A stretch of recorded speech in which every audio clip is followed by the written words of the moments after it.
وسلم على رسوله الكريم أما بعد فأعوذ بالله من الشيطان الرجيم بسم الله الرحمن الرحيم لقد من الله على المؤمنين إذ بعث فيهم رسولا صدق الله مولانا العظيم وبلغنا رسوله النبي الكريم الأمين ونحن على ذلك لمن الشاهدين والشاكرين والحمد لله رب العالمين.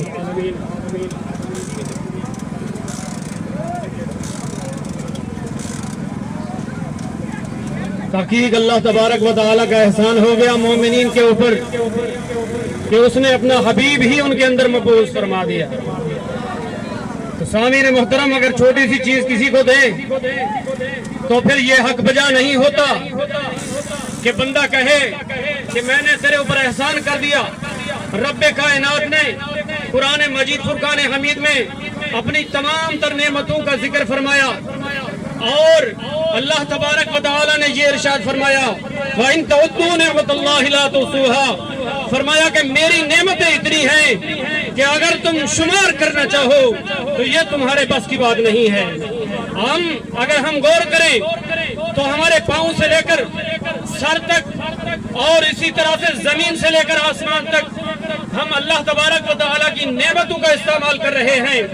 ہمارے جسم کے اندر اور جسم سے باہر ہمارے ہر طرف اللہ تبارک و تعالیٰ کی نعمتیں ہی نعمتیں ہیں. اگر ہم ان کا شکر ادا کرنا چاہیں تو یہ ہمارے بس کی بات نہیں ہے. کیونکہ اللہ تبارک و تعالیٰ نے جو چیزیں عطا فرمائی ہیں ہم اگر ان کو خود بنانا چاہیں تو ہمارے بس کی بات نہیں ہے.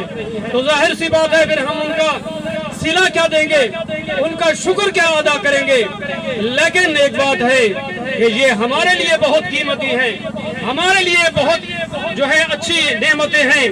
لیکن اللہ تبارک و تعالی نے کبھی کہ آقا علیہ السلام کے جو قریش کا خاندان ہے اس میں ابو جہل اور ابو لہب بھی موجود ہیں، لیکن ایمان کی دولت ان کو نصیب نہ ہوئی.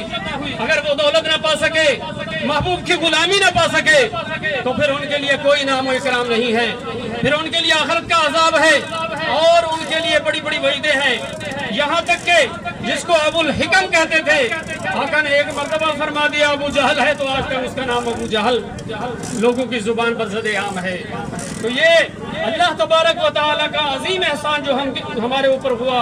پھر اس نے ارشاد فرمایا قُلْ بِفَضْلِ اللَّهِ وَبِرَحْمَتِهِ فَبِذَلِكَ فَلْيَفْرَحُوا، فرمایا کہ محبوب آپ فرما دیجئے کہ جب اللہ کی رحمت تمہیں پہنچ جائے، جب اللہ کا فضل تمہارے اوپر ہو جائے تو پھر حق بنتا ہے کہ تم خوشی کا اظہار کرو، تم فرحت کا اظہار کرو.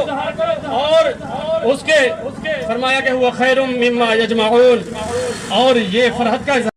وسلم على رسوله الكريم أما بعد فأعوذ بالله من الشيطان الرجيم بسم الله الرحمن الرحيم لقد من الله على المؤمنين إذ بعث فيهم رسولا صدق الله مولانا العظيم وبلغنا رسوله النبي الكريم الأمين ونحن على ذلك لمن الشاهدين والشاكرين والحمد لله رب العالمين.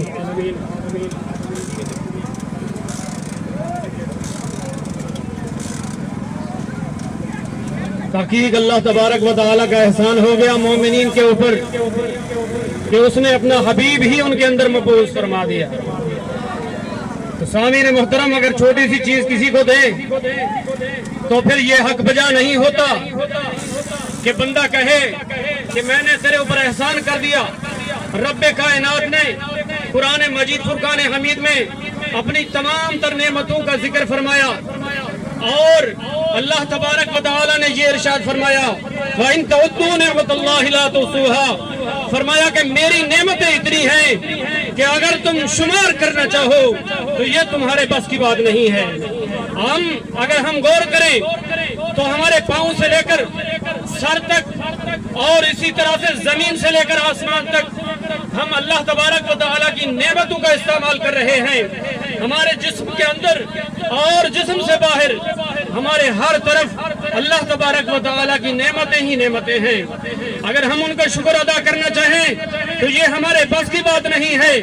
کیونکہ اللہ تبارک و تعالیٰ نے جو چیزیں عطا فرمائی ہیں ہم اگر ان کو خود بنانا چاہیں تو ہمارے بس کی بات نہیں ہے. تو ظاہر سی بات ہے پھر ہم ان کا صلہ کیا دیں گے، ان کا شکر کیا ادا کریں گے. لیکن ایک بات ہے کہ یہ ہمارے لیے بہت قیمتی ہے، ہمارے لیے بہت جو ہے اچھی نعمتیں ہیں، لیکن اللہ تبارک و تعالی نے کبھی